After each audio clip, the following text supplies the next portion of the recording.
Well, good day. I'm thinking I'm going to shoot a little bit of a rant from inside my studio today. It's for those of you that aren't familiar with the area where I live up here on the Alaska Highway, for the next 6 weeks or so, catching the awesome winter light that we do have up here involves getting yourself out there at precisely the right time of day because the window is quite short. Anyway, that being said, I'm going to shoot a few videos from inside the studio rather than, only when I happen to get my poop in a group and get out there on time. Today I just want to think about some numbers that I seen on the news last night.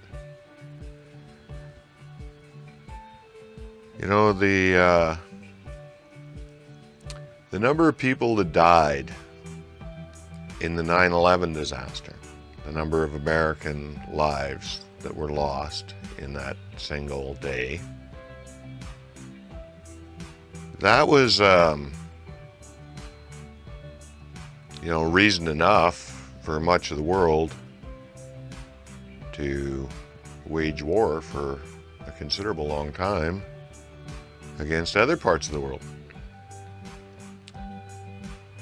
Well, now, that same amount of Americans is dying from the COVID every day. And that statistic, if everyone behaves themselves completely going forward, pretty unlikely.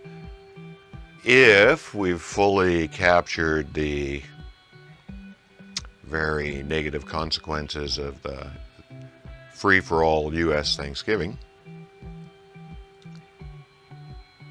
then these numbers that we see today, the same number of deaths as 9/11, will continue every single day until at least March,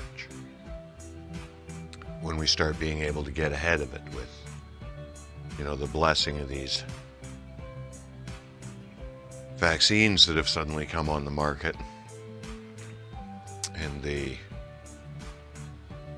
logistics of getting there even by March will take some skills and some definite, applied methodologies. But my main reason for bringing this up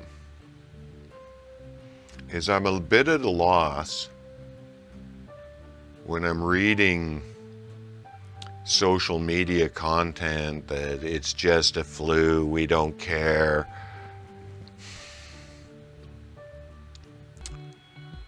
When that many people died in one day in 9/11, we all cared. We all cared a great deal.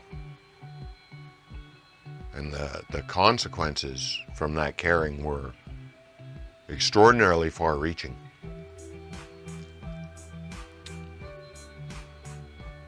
But now, certain segments of the population, mostly because this particular disaster has inconvenienced them personally and their narcissistic ways, insist that anything that inconveniences them must be some sort of an extraordinary thing indeed.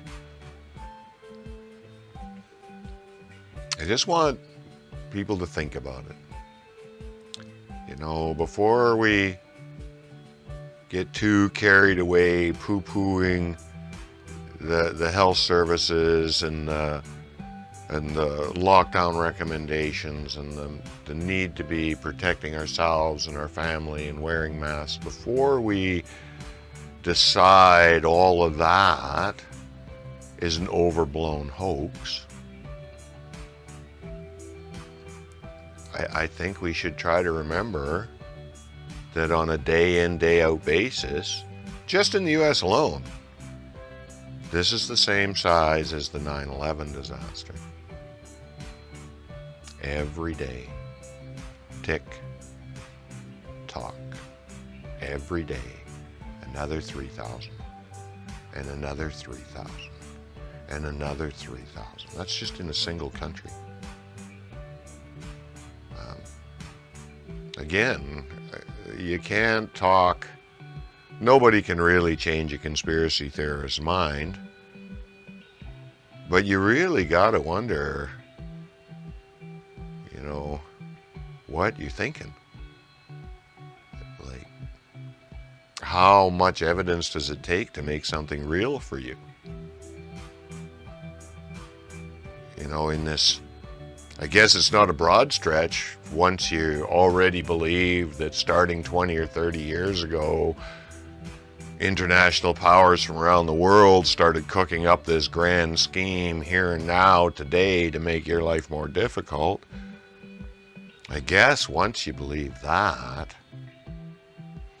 I guess maybe if you believe all the rest of that stuff that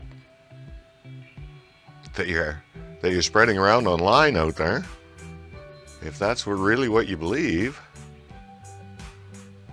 well, I guess it's probably not that hard for you then to believe that 3,000 Americans a day are voluntarily, dying to help, firm up this conspiracy/hoax. Again, I think I said it a few days ago. Some of you people really ought to consider a career in science fiction writing, because I don't even know how one person can hold all these conflicting thoughts in their head and not have, blood run out of your ears. Anyway, that's my thoughts for today, and welcome to my studio, by the way. Have a nice day. Just saying.